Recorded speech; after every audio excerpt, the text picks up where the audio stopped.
Yeah, the room itself will be open 15 minutes before at least, and so I hope some of you at least can show up. As I said, I will record it for those of you who cannot make it. So, any questions before we get started? None?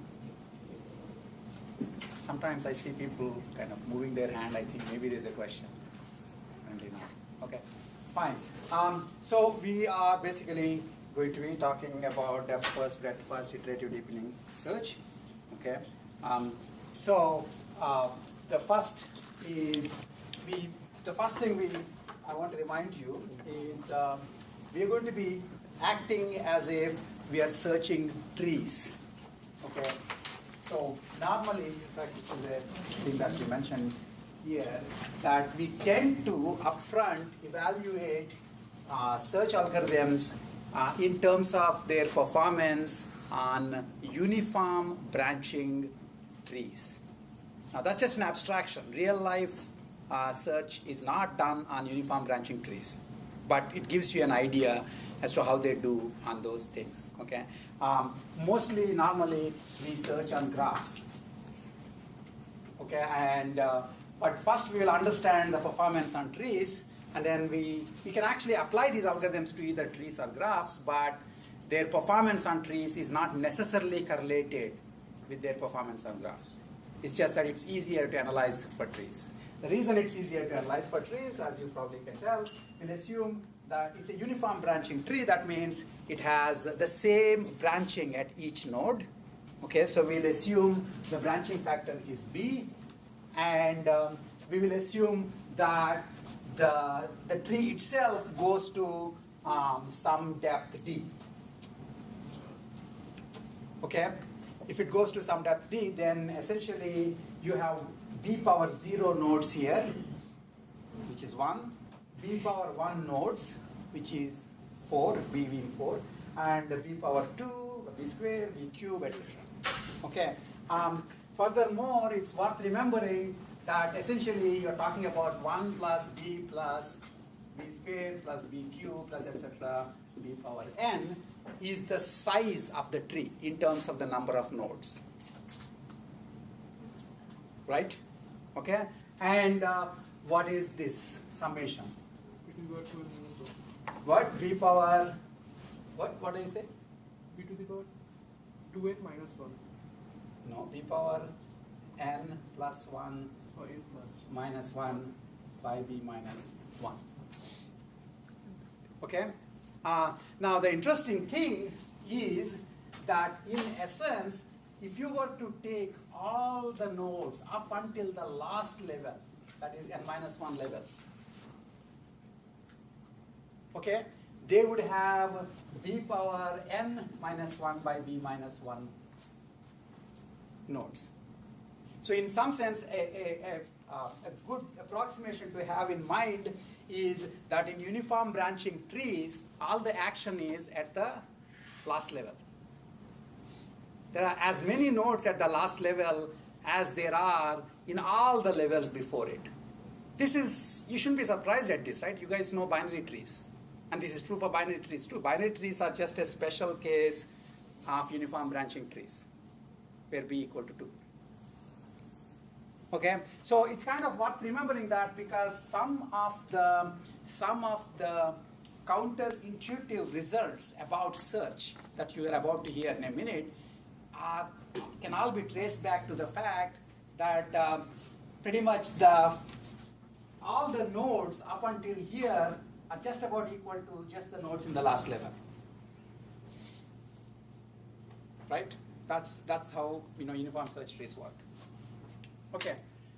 So keep this in mind. So let's assume, so basically a tree of size and a branching factor B and size D, remember it's like B power n plus 1 minus 1 by B minus 1. So if these are large numbers, you can cancel this, and so it's the order of B power n. And in fact, B power D plus 1 is what we were talking about. Okay, because we went up to depth D. Okay, so the order of the nodes the number of nodes in the tree is of the order of b power t. That's the size of the tree. Okay. And the other thing to keep also in mind is that the full tree can be, let's say, the full tree can be, let's say, of length L. L can be infinity, which is the total depth. Okay, but there may be solutions at shallower depths. That's D. Typically, what you're interested in is the performance of the search algorithm with respect to the depth of the solution. Right? So in some sense, if it's an easy problem, the solution is right under your nose. If it's a hard problem, you have to go many, many operators until you get to the goal. Okay? So you can't be angry at a search strategy just because it's taking more time when you gave it a harder problem. Okay? So we normally tend to think in terms of the performance, in terms of the depth of the solution, which is D. But the search tree itself can be infinitely deep. Okay? One of the funny things is we assume that trees can have, even if they're not uniformly infinitely deep, you know, it's very much easy to see, and especially when we get to the graphs, we'll realize that there can always be infinite paths. If there is a cycle, for example, you can traverse the cycle many, many, many times. And so there can always be infinitely long paths, even in a finite-sized graph. Okay, and normally we'll assume that graphs become infinite the trees become infinite in our scenario, not by branching factor being infinite, but the total depth of the tree being infinite. So that's what we'll assume. Okay, these are the things I want you to keep in mind. And you know, the stuff we discussed here is just elementary combinatorics until now. Okay, so now I have like a tree here. I'm mostly going to, you can actually just shift it this side if possible. Okay, I'm going to have a tree here, and I'm just trying to draw some nodes in this tree. This is not uniform anyway, that's fine.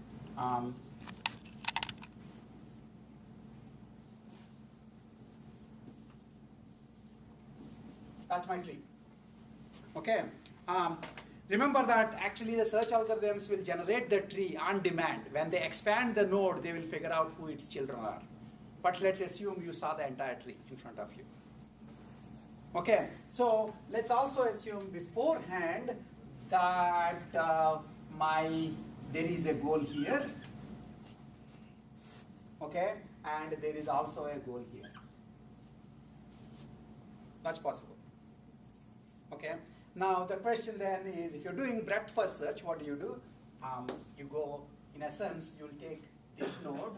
Let's say this is 1, 2, 3, 4, 5, 6, 7, 8, 9, 10, 11, 12, 13, 14, 15.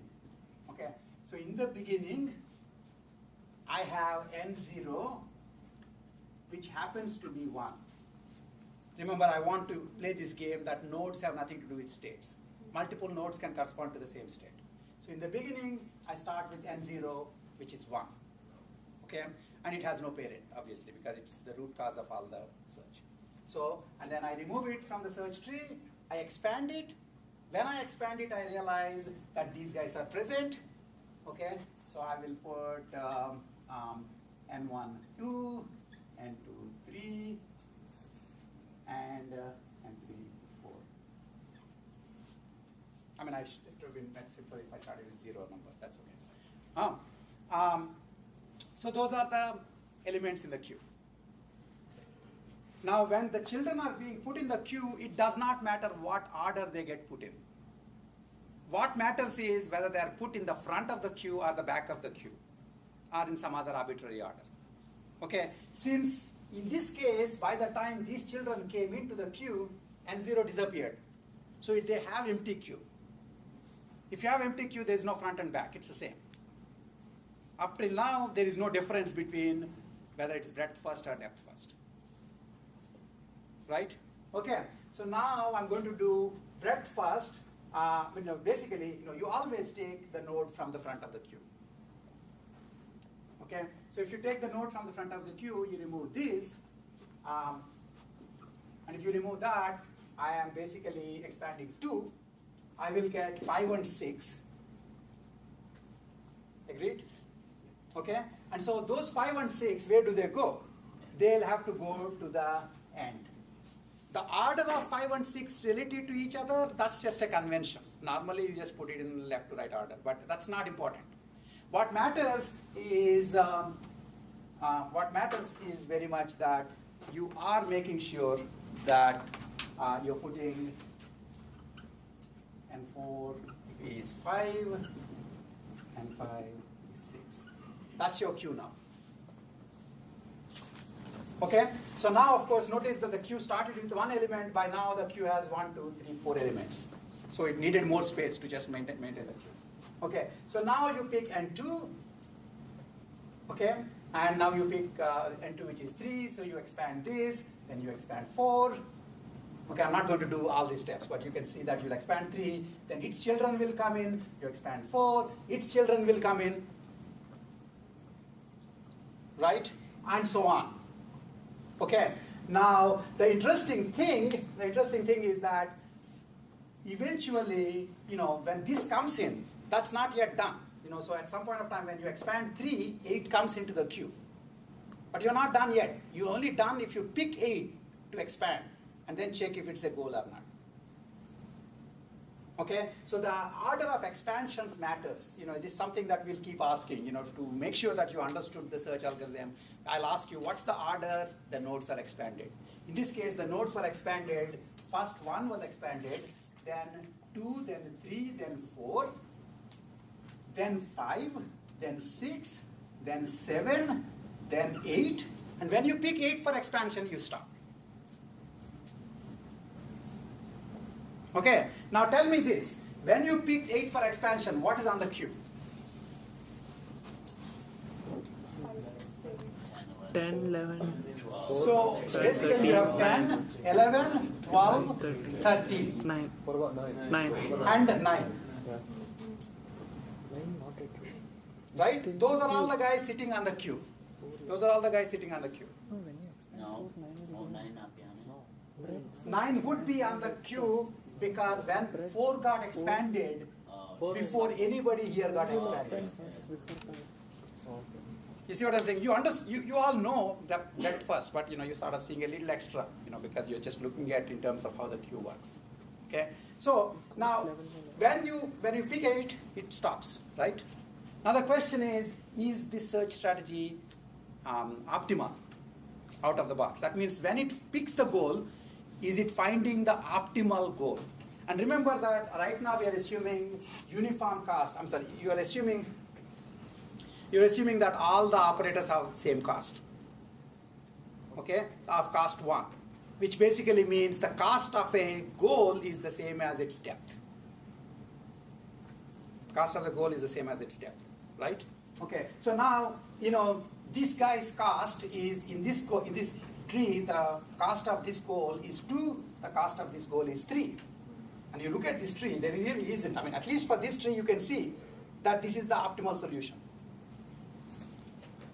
The question is, can you prove that it will always be optimal? Clearly, it's not hard because, in fact, it's not worth really writing a proof for it. We'll talk about proofs for more complex things. But in this case, the best way to think of breadth first is there is a reason it's called breadth first. So it does like this, like this, like this, like this. That's the order of expansion. Okay? So when you expanded 8, and if you want to argue with me that it cannot be the optimal solution, then you need to tell me that there is some other optimal solution which is at a shallower level. Then I will ask, how come I didn't stop there?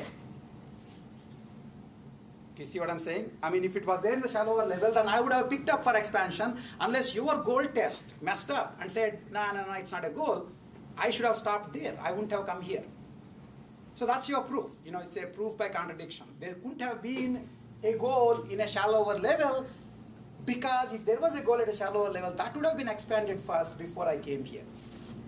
That's the general proof for optimality. You'll see variations on this being done for A star search also. So you argue by contradiction that there couldn't have been a better node, better path than I found. Okay? Because if there was, then I would have found that first. I would have expanded that first. Okay? So that's the deal with breadth first search. And now, how much time does it take? If you have a, if you have a tree of, arbitrary depth L, okay, and it basically, and there is a goal at the depth D, where D is hopefully less than, it has to be less than L. The optimal goal is at the depth D. How much time does breadth first take? When we talk about time, we talk in terms of the number of nodes expanded. Okay? So how many nodes do you need to expand to find a goal at depth D? So if I'm, in this level, what's the worst place goal can be at? 9. 9. In which case I would have expanded this. And I would have stopped. So that's the worst case. So for a goal at depth D, I would have expanded b power 0 plus b power 1 plus b power 2, etc. up to b power d. So sum is b power d plus 1 minus 1 by b minus 1 or order b power d. Okay? So breadth first search expands of the order of b power d nodes. Now, what is, if the goal is at depth D, the worst case is that it's here. What is the best case? 5. It's here. In which case, you would still have expanded b power d minus 1 nodes. Right? Because, do you understand this? Right? I mean, so the problem with breadth first search, in fact, when we compare it to the depth first search, we'll realize that you'll never luck out with breadth first search. You are anywhere between b power d minus 1 and b power d, which are both pretty bad. Okay? And in particular, the average would be b power d minus 1 plus b power d divided by 2. In fact, you can basically, you have to take it for all the positions and divide it by, b power d. But this would also work. And that is still of the order of b power d. Okay, so breadth first search ultimately, both worst and worst case is basically like b power d and b power d minus 1. Okay? But it is optimal. It will find the solution at the shallower depths before it finds the solutions at the deeper depths. And since depth is equal to the cost of the solution for us, it will always find optimal solution before it finds inoptimal solution. In fact, it won't find inoptimal solution. It will first find optimal solution and say stop. Okay? And it does not depend on how deep any of these branches are. One of these branches could be going infinitely deep. But the goal is at shallow level, it will stop only at that level. It will never go beyond the level of the goal. Right? That's the deal with breadth first. Okay. Now, what's wrong with breadth first? In the worst case, what is the number of nodes it will be keeping on the open list? Width of the tree. It will keep the entire fringe. Can you tell me when does the worst case occur as you are expanding in this tree? Last. When does the worst case occur? When you're at 9. So if you are looking at the full tree, when you just expanded 9, by then everybody at the next level is up in the queue. And that's b power d. That's the worst case. Okay? Whereas if you are here, you will still have all these guys to expand, which is b power d minus 1 plus this.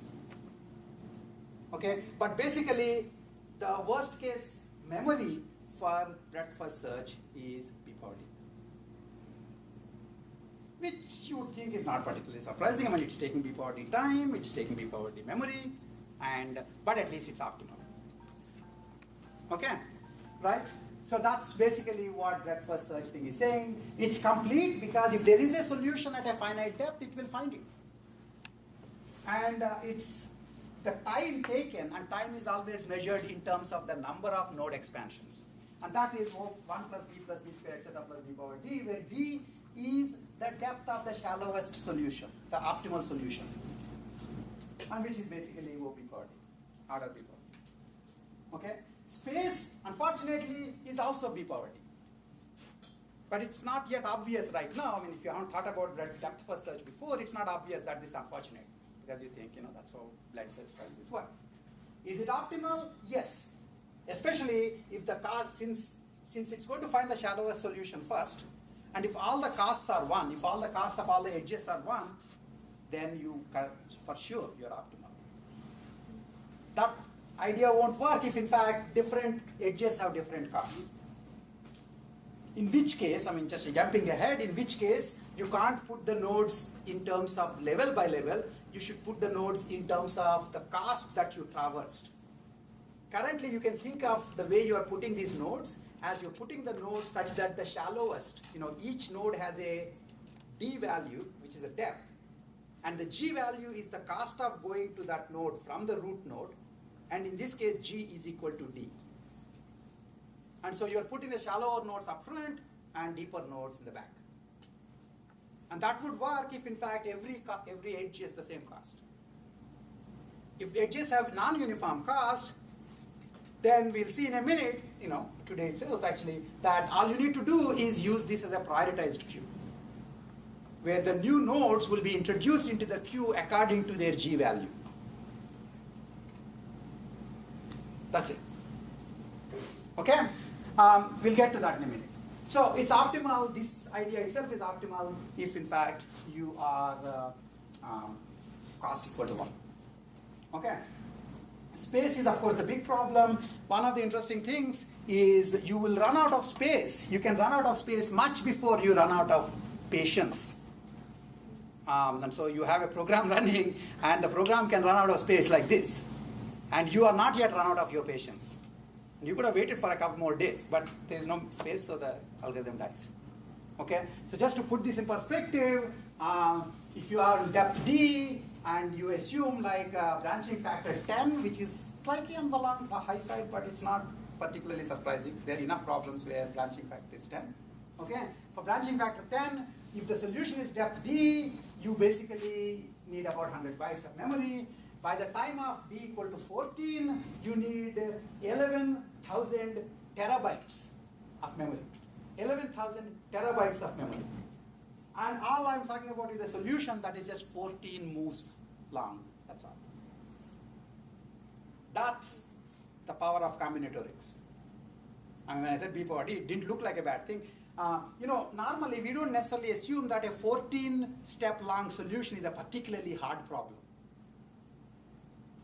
Okay, and we may not be able to, we may not mind hanging around. So the problem here is even if this was the time, this is assuming a certain amount of time per nodes. If you assume 1,000 nodes are expanded per second, then it's taking 11,000 terabytes, but it's also taking 3,500 years.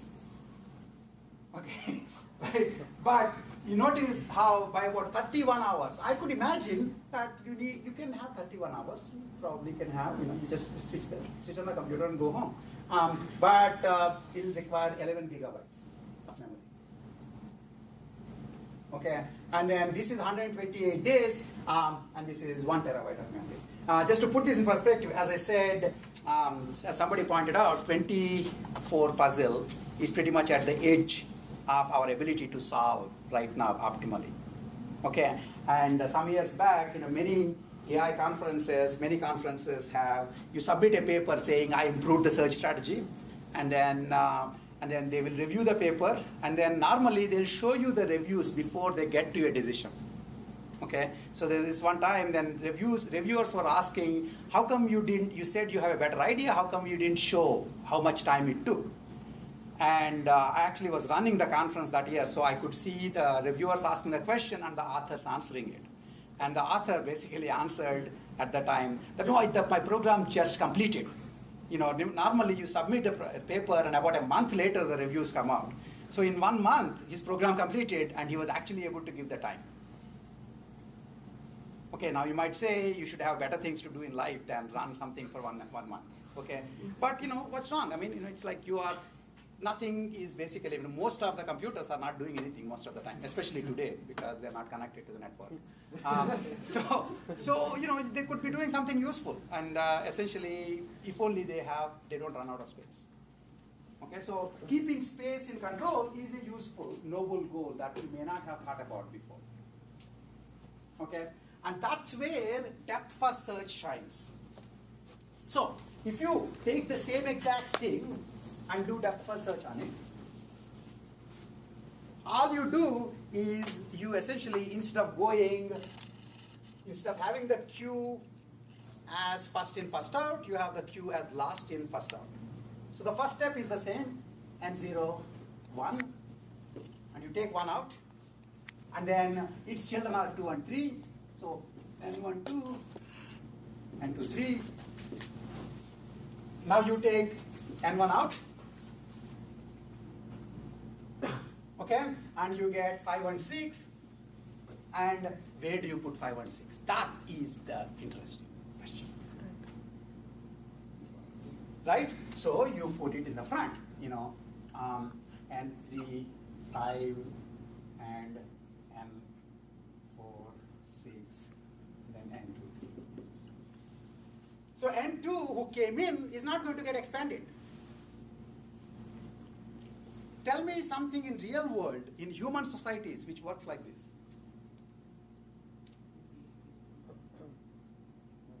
Have you ever thought about Prince Charles' brother?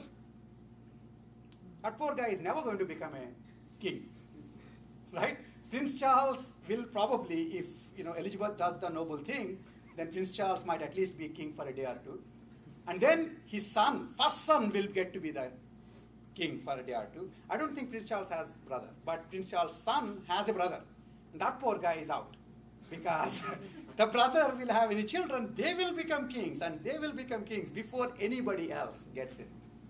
Primogeniture is depth first.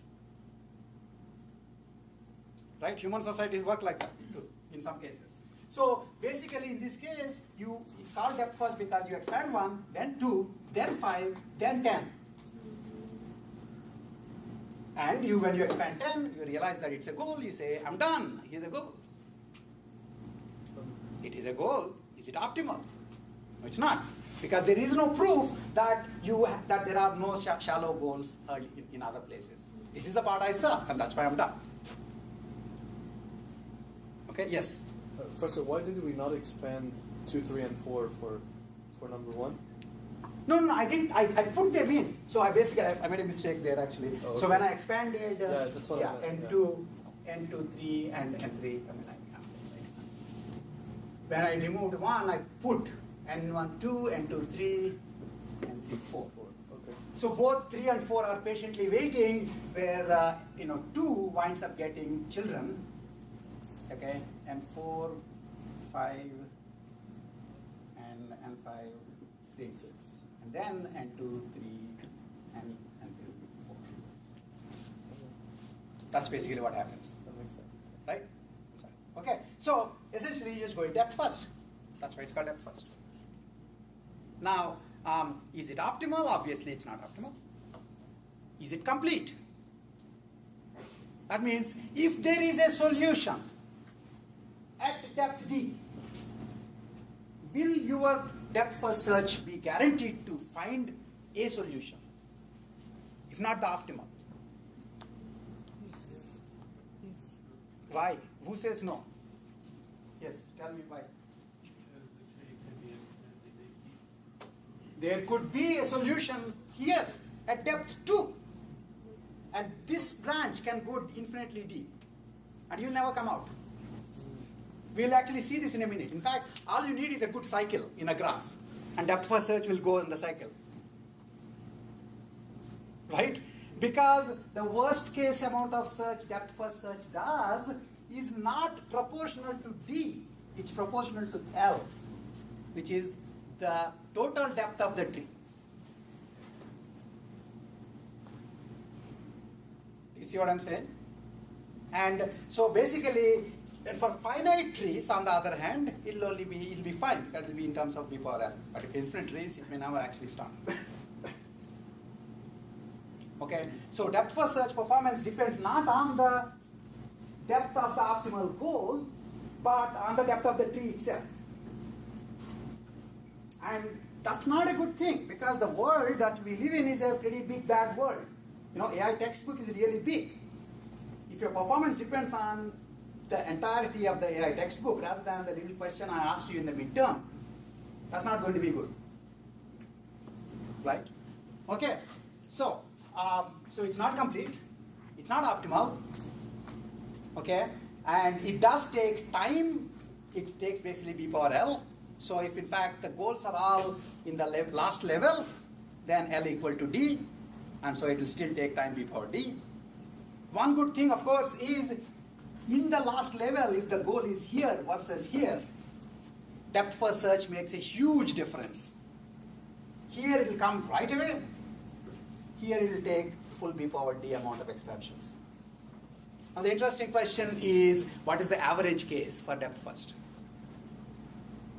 So in the other case, the average, when I said it's still b power D by, of the order of b power D, you kind of believed me. Here on one side, it just takes 1, 2, 3, 4 D expansions, and you'll be done. And here you will do b power D expansions, and you'll be done. So if the lowest you take is D expansions, highest you take is b power D expansions, what's the average? Well, of course, it matters what happens if you are here, etc. The interesting thing is this is actually another place to think. Remember Carl Friedrich Gauss, who we talked about in the context of the bumblebee, remember? Bumblebee between the two engines? Okay, so when he was 3 years old, what the heck he was doing in an elementary school which does math when he's 3 years old, don't ask me. But he was in a class and he was being disruptive. And so the math teacher told him that, okay, you add numbers from 1 to 100 and tell me the total. This guy already figured out addition. And he gave the answer right away. And then how did he do it? Basically, he realized that 1 plus 100 is 101, 2 plus 99 is 101, 3 plus 98 is 101, and there are such 50 of them, 50 times 101. I mean, you'll ask, why the heck does he know multiplication? That's a different story. Okay, right. So that is the idea you use here. Even though this is D, this is b power D, if you add these, that total would be the same as the number of expansions you will do if the goal is here, plus the number of expansions you will do if the goal is here. And because of which, you essentially have the average is really nothing but this plus d squared. That's the argument.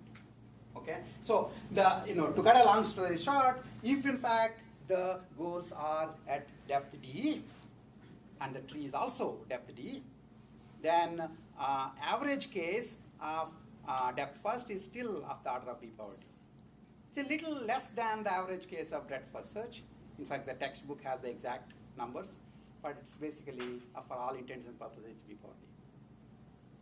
Okay, so time is the same, and it loses optimality, and it is not even complete. So what do we have going for depth first search?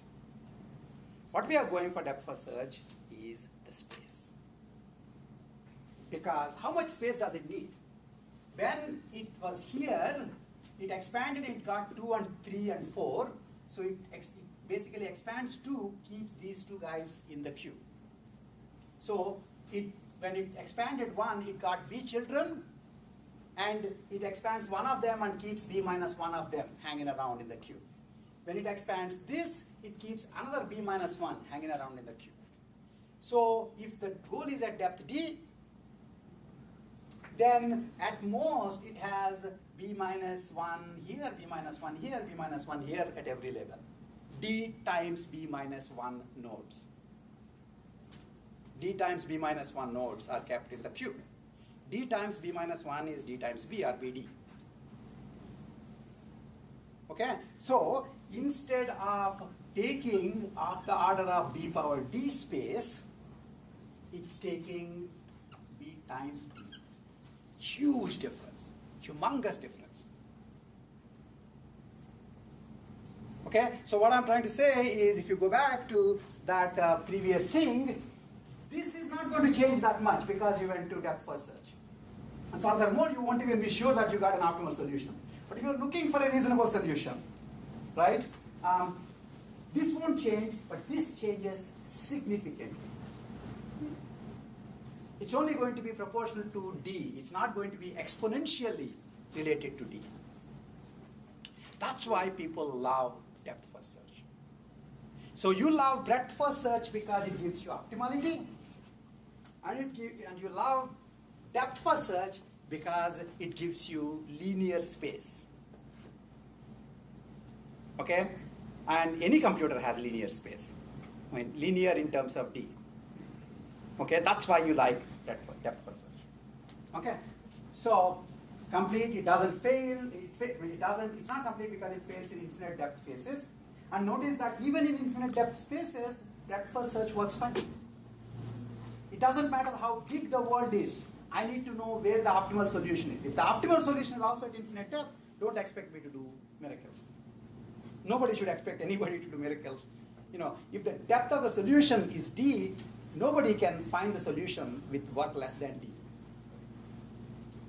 Right? Okay. Then in fact, the infinite depth will become a big issue in a minute when we see that if you have a graph, nodes can enter the tree multiple times because of the loops in the graph. And that's how you can actually wind up getting infinite depth. That's one way. Okay. Time is still b power m, where m is actually the length of the depth of the tree, not the depth of the goal. Okay. Space only b times m. I mean, in fact, I shouldn't say b times d because maybe, you know, I went all the way down here. The tree is much deeper than the first goal node, or any of the goal nodes. And so depth first search will go all the way here before coming up. Right? And so it's b times m is the space it takes, where m is the depth of the tree. Okay, if m is infinity, yes, you still will take infinite space, but you know, normally you don't expect that. Okay? Optimal, it's not optimal. Okay? And the reason we love it is because of this. Any questions? Yeah. What would be the dominating condition in practice if we are going for depth first search? What do you mean dominating condition?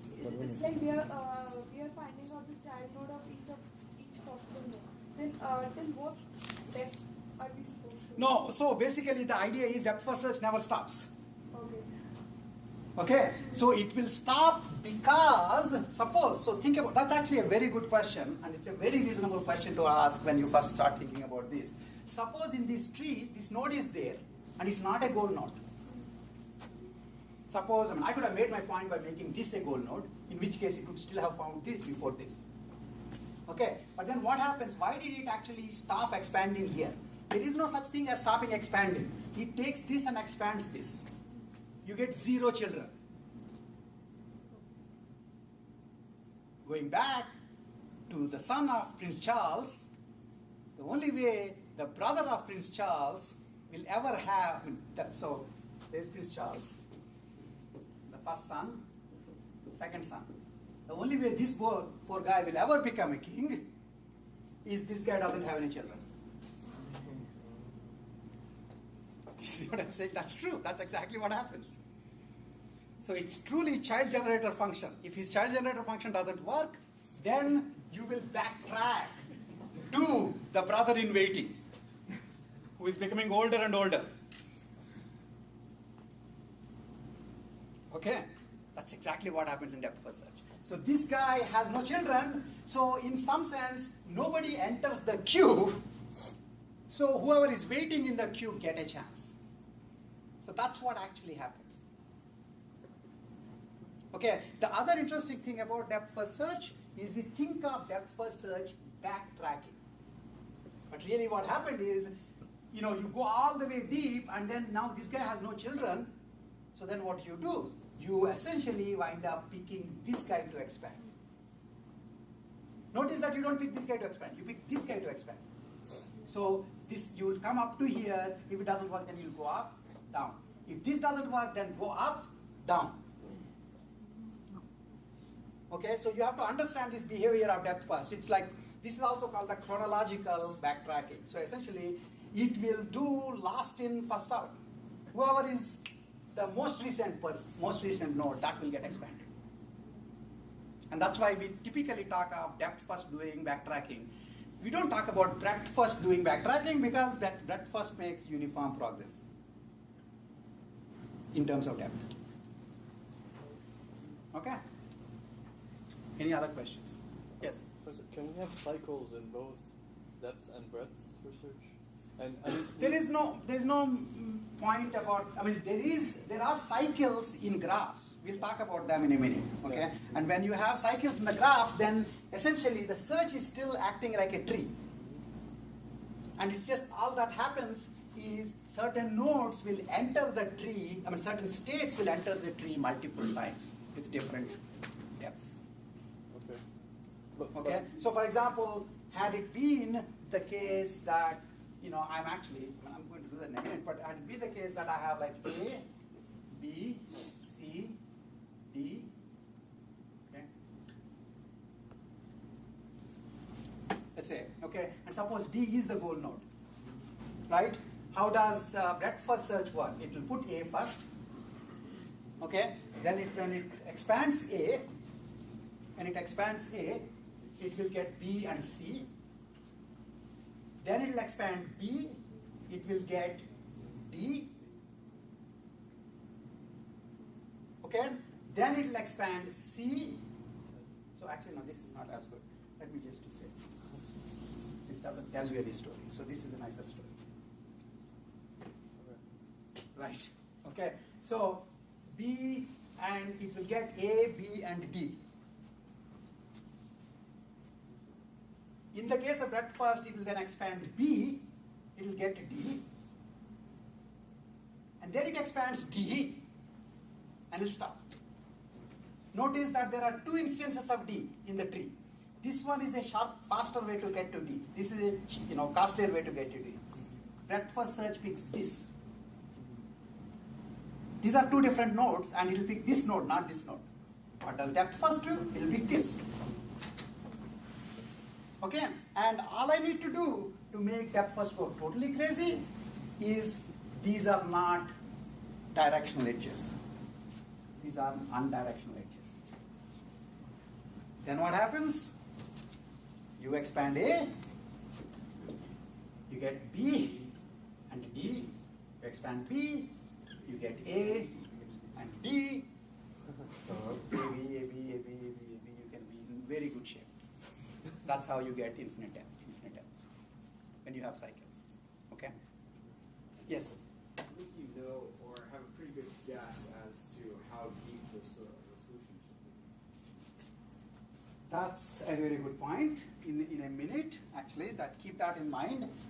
So I said that one way, the only way Prince Charles' son's brother will have a chance is Prince Charles' first son doesn't have children. Okay, one thing we could contemplate doing, if laws allow it, is compulsory sterilization. So basically this guy would be stopped from having kids. In the old days, they would be stopped from having kids by being killed. That's how most kingdoms, my son is taking AP, world history and US history, and US history doesn't have that much of an interesting stuff, but in the world history, the best way to increase your odds is to kill pretty much everybody around you. Right? And then you will be, by default, the king. Okay? So that's a classic way of compulsory sterilization. Okay?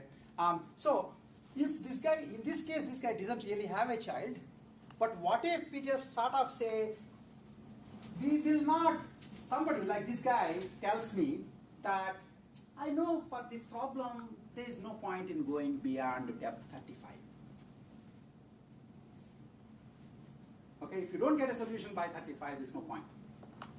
Okay, It's extremely useful knowledge.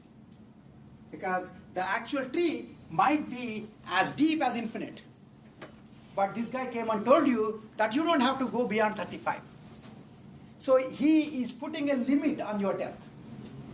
That's called depth-limited depth first search. So what happens is when you reach depth 35, if there's a child, if there's a node at depth 35 that is about to be expanded, you will say that thou shalt not be expanded. Maybe you actually had a chance of having children, but we sterilize you. So for example, you're telling people that, if you're already ordering full 75 or something, what the heck is the point in you becoming a king? Okay, so what is the point in you having kids right now? So we're stopping. That's depth limit. Okay, now if I give you that limit, that's called depth limited depth first search. What's interesting about it? Is it optimal? No. Is it complete? Yes, if he was right. If the information given to you was right, that means there are, all you need to know is to say, in fact, it's not even important to say there are no solution beyond depth 35. What matters is to say that there is at least a solution above depth 35. Many a time we do this, right, to people who are solving a problem and they're taking too long, you come and say, it really should be done by now. And that basically makes you realize that maybe I'm doing it the hard way, maybe look for a different way of doing the problem.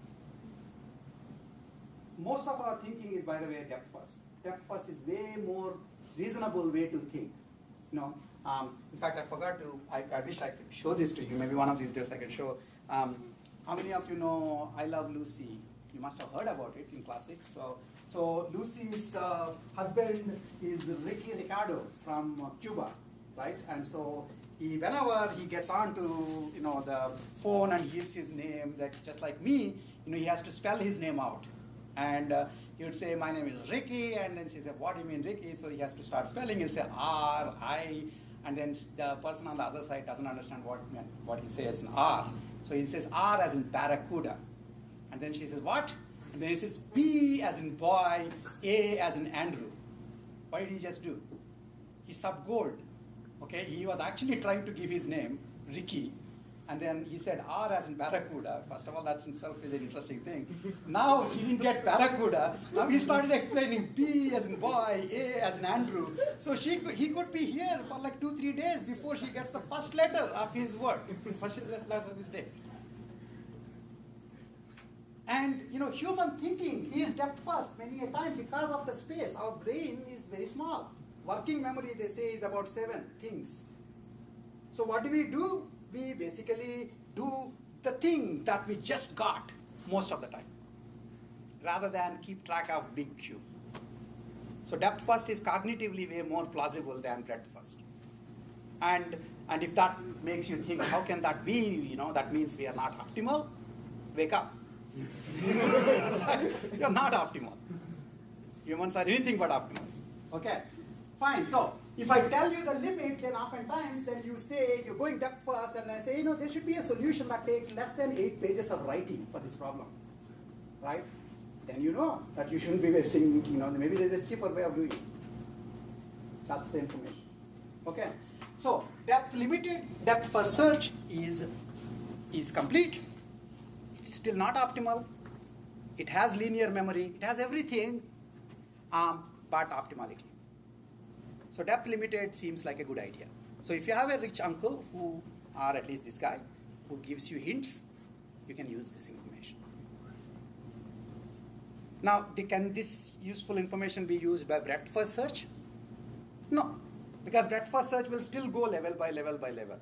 It doesn't make any difference for it. So my next question is, we say depth first search is not optimal and not complete. And we made it complete by just putting an artificial limit on the tree. Okay? Now, can you think of a way in which you can make it optimal? Attach weights.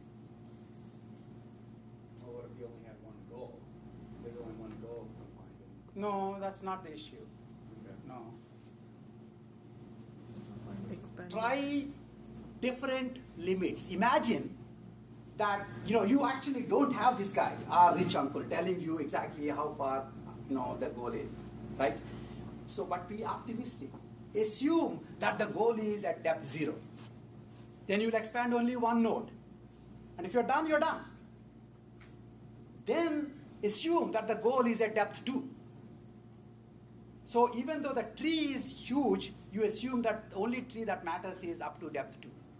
Then you do depth first search in that tree. If you find a goal, remember you already did 0 and then 1, and you still didn't find a goal. That's why you came to 2. And if depth 2 you found a goal, then you are sure that that's the first goal you ever found. Did you understand what I just said? Okay? This is iterative deepening depth first search. So in my picture, I will act as if there is originally a depth limit here.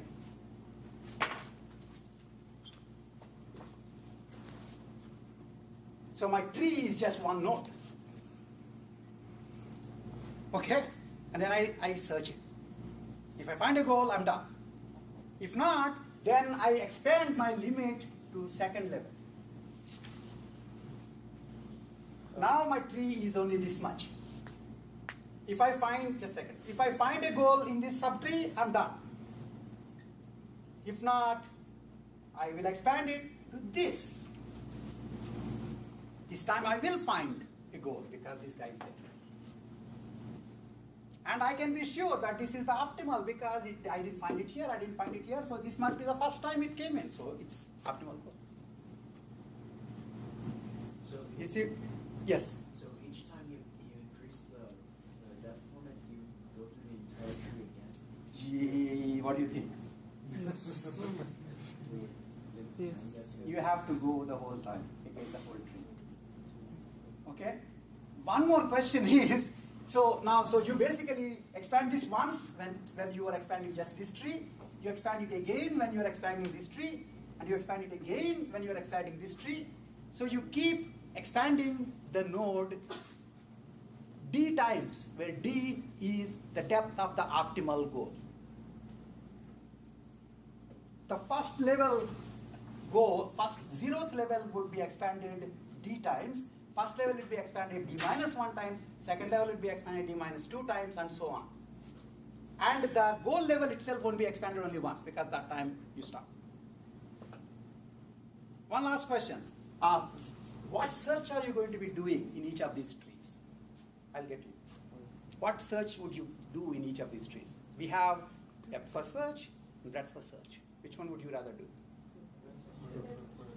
If you ever in your entire life hear iterative deepening search and you do anything other than depth first in each iteration, hit yourself hard in the back of your head and wake up.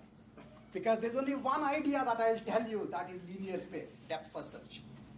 The whole reason we are bending over backwards is to keep the space linear. Okay? And so you have to do depth first in each of the levels. Okay, that's why it's called iterative deepening depth first search, IDDFS. Now, it's obviously doing lots of extra work than breadth first search. Right? Because it's expanding, breadth first search would have expanded this node only once. Each of these nodes only once. Depth first search, on the other hand, is expanding some nodes multiple times. The real question is, how many times is it? How much wasted work is it doing?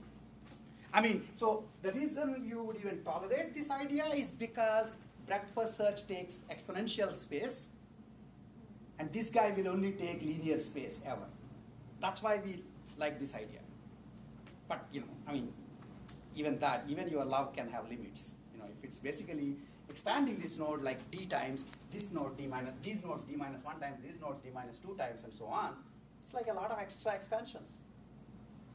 Exactly how many extra expansions is it doing? That's the question. That's where, upfront, you would think IDDFS must be pretty darn bad compared to breadth first search. But it turns out that it's really more like b plus 1 by b minus 1 is the ratio of the number of nodes expanded by iterative deepening depth first search to either breadth first or depth first search. B plus 1 by B minus 1, which is not defined when B equal to 1. So you will do a homework to figure out what happens when B equal to 1. Well, it's defined, it's like infinite, right? And you don't really expect it to be infinite. So when B equal to 1, how does a tree look? Do people see what happens when B equal to 1? Everybody has one child. So it's like a chain. It's not a tree, it's a chain. Okay, it's a funny kind of a tree, right? And that turns out to be the worst possible case for IDDFS. And you can compute how bad is it in that case. That's going to be your homework problem. But when B is large, reasonably large, B plus 1 is approximately B, B minus 1 is approximately B, so B plus 1 by B minus 1 is approximately 1. Okay, now I'm not making this up, it's not that hard to, so essentially that's the picture. If you have that tree, then you are going to do this first, then this, then this, then this. Okay, and then it's complete. The time is d plus 1 times b power 0. Okay, d times b power 1, d minus 1 times b square, etc. b power d. Okay, this is the last level. Last level is only expanded only once. Okay, now thankfully, because b power d dominates everything else. Remember that intuition we talked about, that in a uniform tree, the number of nodes in the last level more than makes up for the sum of all the nodes in the previous levels. And so, in some sense, because of that, you can actually compute this. It's not hard to compute. A textbook actually gives you a little derivation, normal combinatorial derivation, and it's basically b power d, of the order of b power d. And if you want to really, really compute it, you will get b plus 1 by b minus 1 to do proper approximation. It's optimal as long as the step cost is 1. Okay? So this is a non-trivial idea, because you wouldn't have thought that you could marry breadth first and depth first and get something that seems to have best of both worlds. You have linear space, you have optimality, and you don't do much worse than either of them, at least asymptotically speaking. Okay? So again, as the asymptotic ratio of number of nodes expanded by IDDFS versus DFS is b plus 1 by b minus 1. And it's not that different with IDDFS versus breadth first, because depth first and breadth first have the same average complexity in terms of time. And time is always measured in terms of number of expansions, because that's what takes time. Okay. Okay, so that's IDDFS. Any questions on this? The thing that saves you in IDDFS, and you keep this sort of, when we talk about an idea called IDA star, iterative deepening A star search, probably tomorrow. Basically, the things that saves you in IDDFS is there is a limit to the number of times you expand anybody. If your goal is at depth D, you would only expand this node D plus 1 times, and this D times, this D minus 1 times, and so on. And these things will go out the window if I say I can expand some nodes like much larger number of times. And that's an issue that we will have to worry about when we get to IDA star. That's sort of a foreshadowing. So that's about iterative deepening depth first search, and it's pretty good in normal combinatorial graphs, combinatorial trees. So now I'm going to start talking about the thing that's been in the back of all your heads, which is what do I do if I have graphs? Okay. So in fact, for the rest of today's class, let's talk a little about the graphs, and again, start doing search on the graphs. I showed you there, but I'm going to quickly go again here. So if I have like a directed graph like this, and I'm searching this, okay, if I'm doing BFS, I will expand A first, then B and G will come, then I'll expand B, then C will come into the queue, and then I expand G, I stop. So the order of expansions is A, B, G. right?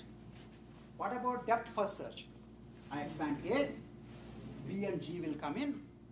I expand B, C comes in. I expand C, D comes in. I expand D, G comes in. I expand G, I stop. But now I got to G this way. So the node here is, so this node 0, 1, 2, 3, 4, 5. N5 is again G. And you end with N5 rather than N2. That's what depth first search does. What does iterative deepening depth first search do? It will first assume that limit is 0. That means the node you started from is your goal.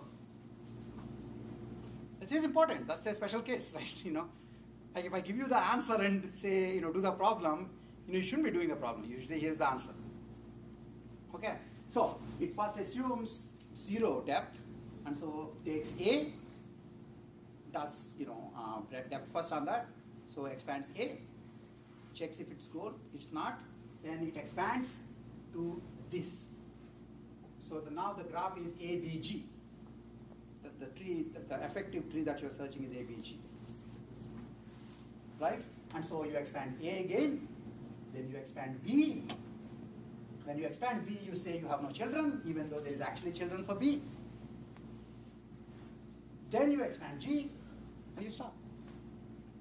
And this way you actually got the short path to G. Right? So even with a graph with uniform cast edges, essentially, you are able to do breadth first search. So if you have a graph with all edges are of cast 1, so this is a longer path than this, and you will still find the shortest path to the goal. Right? So that's why BFS, ABG, DFS, A, B, C, D, G is the node expansion order, and then IDDFS A first, and then again A, B, and G. Okay. Notice IDDFS, which we thought should take longer time, is actually taking less number of expansions than DFS, because here it is 3 plus 1, 4, this one is 5. I can make it arbitrarily large for DFS by just putting more and more nodes here. Right? I mean, from A I can go to G, so I can go from Tempe to my home this way, or go around the universe, around the earth, and come back to my home. Right? And depth first, if by mistake you go in the wrong direction, it will never come back to the other direction. Those choices will just be sitting on the queue. Okay? So essentially, IDDFS actually can be better than DFS itself, even though it is doing repeated work. Yes? Professor, in IDDFS, why do we expand from the root again? Why don't we do it from the last row, like the last depth? How do you remember where you were? You can store the one digit, right? Okay. So think about this. Yeah. Suppose you start storing stuff. You have to store fringes. If you store fringe, that's exponential amount of space. Because we store for each expansion of the iteration, right? We No, store the only way what you said will work is think in tree idea. If you want to not go back here and expand from here, you have to remember all these nodes. Just the row. That's what I mean. Yeah, but that row is b power d minus k. The like level 1. I just say. No, but that's just for one. I mean, I'm talking about, remember when I say space, Yeah. if the space keeps slowly increasing, that's not good enough.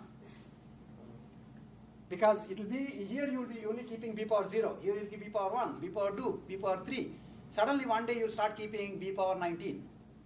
And then I'm not going to be a happy kid. In fact, this is a very interesting point, which actually comes to in a minute. We'll talk about it before we get done today, which is how do you avoid coming back to the same node multiple times and expanding it? And one idea is to keep closed list. That means keep a list of nodes that you have already expanded. Very smart idea. Problem with that, in fact, how many of you know Dijkstra's algorithm? right? Dijkstra's algorithm keeps a closed list too, in a sense. The problem with that is you need space to keep the closed list. And if you have an infinite graph, the closed list can be infinitely large. And you die. It's a very interesting point. I mean, it's a very reasonable question to ask. I'm not at all trying to be flippant. I mean, it's good to understand why it's counterintuitive so that you won't keep the counterintuitive ideas in your head all the time. Okay? So in this case, the reason we don't, in fact, you can use closed list, but when you use closed list, which is sort of like what you're saying, you will actually, you need space for that. Where are you going to put that? Okay, it's the same space. Okay. By the way, so this basically goes step by step by step. What happens using the node notation for each of these research strategies. So you can look into this and make sure that you understand this. Just like I did it here, I do this for this particular graph. Okay?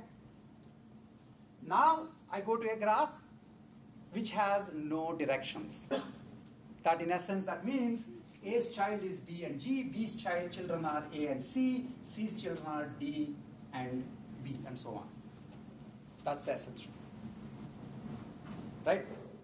Okay? Now in this case, what happens is if you do depth first search, in BFS is still fine, A, B, G.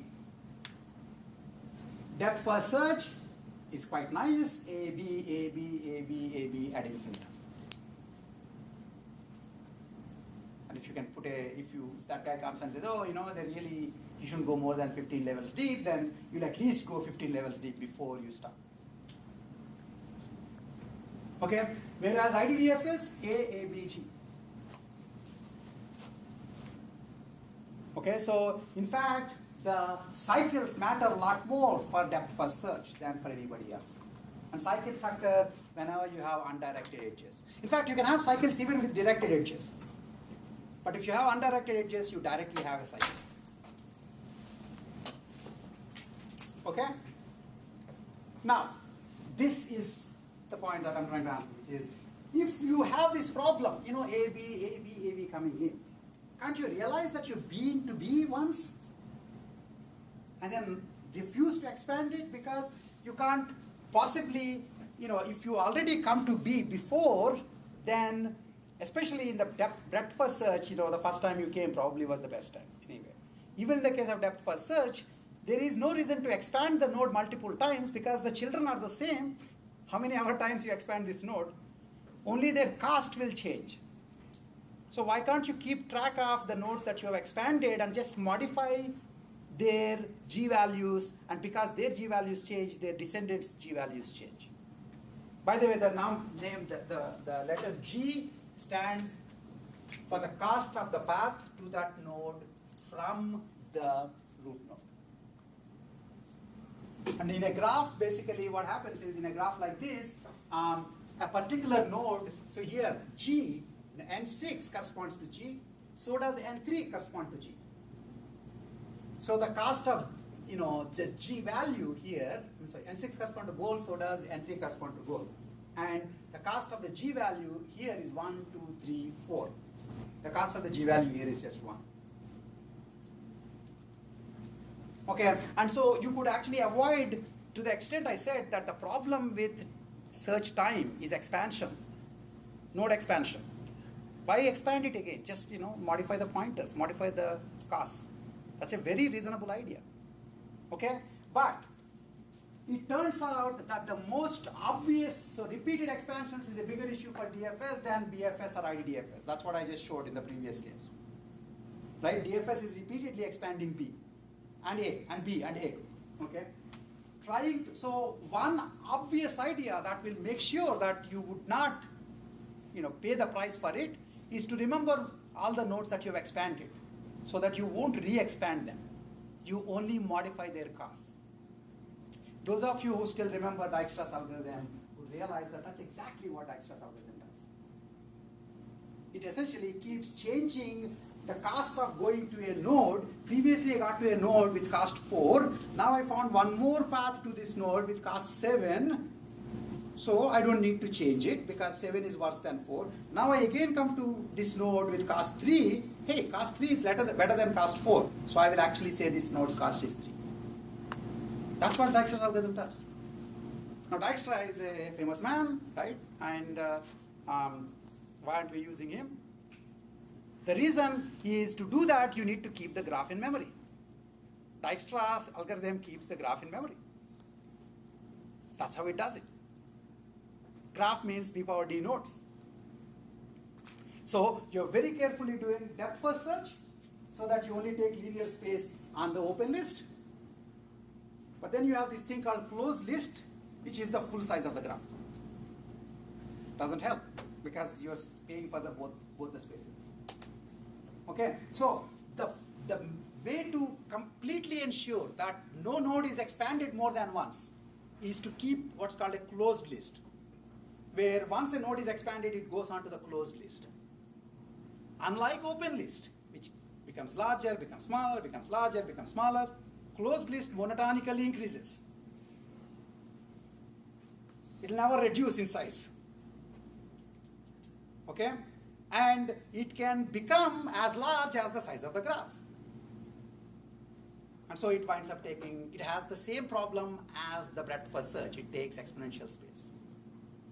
So in trying to, so there is a trade-off between space and time. Time is repeated expansions. Space is the closed list. Beautiful trade-off. You know, in CS, in many algorithms, you get this trade-off, space versus time trade-offs. Okay, so for small graphs, you don't mind. So, again, the thing about space is if you already have the space, not using it is not going to get you any points. So my wife wants to make sure that all the files that are not being used are removed. And I keep trying to tell her that you already paid for the disk. Okay, so whether the disk is full or empty, nobody is going to charge you anymore. But I mean, she wants to keep her disk clean, so any file that's old, etc., she removes it. Okay, but if I gave you 3 gigabytes and no more, then it's not like I'm going to keep charging you, keep giving you bonus points because you haven't used all 3 gigabytes. I'll only just kill you when you try to use 3 gigabytes plus 1 byte. At which point you die, right? Okay, so the point is for small graphs, if they fit in the memory, not doing this is dumb. Because you paid for the space, might as well use it. What are you trying to get? For large graphs, on the other hand, you could run out of space, and if you run out of space, if there's a chance that you run out of space, your algorithm, your program dies unceremoniously. And so you don't want to take that chance. Okay, so this is the best idea to completely stop the repeated expansions. Another idea is to ignore, just keep repeating expansions. If you think that you don't have more than the linear amount of space, then just do what we were doing here and do IDDFS or BFS. Okay? A better middle idea, a middle ground, is for each node, already you have the pointer to the parent for the node. Right? For each node, you have the pointer to the parent to the node. Yes? Okay? Because if that's not there, how the heck are you going to go back to the root? So what I can see is if I'm about to expand a node, and that node is the same as my parent, makes no sense. I would stop. I would not put that back on the queue. One idea. A better idea is I'm about to expand a node, and my child is one of my ancestors. And there are only linear number of ancestors for each node because you just have parent pointers all the way to the root node. Do you see what I'm saying? Okay. So, in fact, one of the interesting questions is in the case of closed list. One other point I forgot to mention is one, there is this issue of the fact that you will have exponential space. The second is when you get to the same state, oftentimes you get to the same state but in a different guise. And you need to do matching between the states and see that this state is the same as that state. Suppose your solution finally is a subgraph. And you want to check if you have seen this subgraph before. That becomes what's called a subgraph graph isomorphism. Checking whether two graphs are isomorphic is expected to be hard. It's sort of right in the middle. I think nobody still knows whether it's P or NP. Okay? The point I'm trying to make is for nodes which have names like A, B, C, D, you can say, oh, I've seen A before. Normally what you have is a new configuration which is same as one of the old configurations. And you need to match these configurations to see that you have seen it. Matching cost can be quite high. That's another reason why closed lists sometimes doesn't work. Time as well as space. Whereas if you only look at your ancestors, you only make linear number of comparisons. And it turns out actually that this idea is sort of the best of the spectrum. Completely ignoring repeated states doesn't help because you wind up expanding some nodes more than once, too many times. Even though you get completeness, you still will take too much time. And keeping a closed list oftentimes doesn't work. However, the middle ground where you sort of remember just your ancestors, and then you make sure that your child is not one of your ancestors. That sort of makes an interesting middle ground between no duplicate checking and full duplicate checking. And you get to check this, by the way, in the first project. And it turns out that this idea oftentimes gives much better performance than either of the other two ideas. Okay, so we'll stop here. Tomorrow, mostly, all we are going to do is put numbers on these edges. That changes everything again. Because now the edges are no longer uniform cost. That means the solution cost is not same as the depth of the solution. And then how do you find optimal?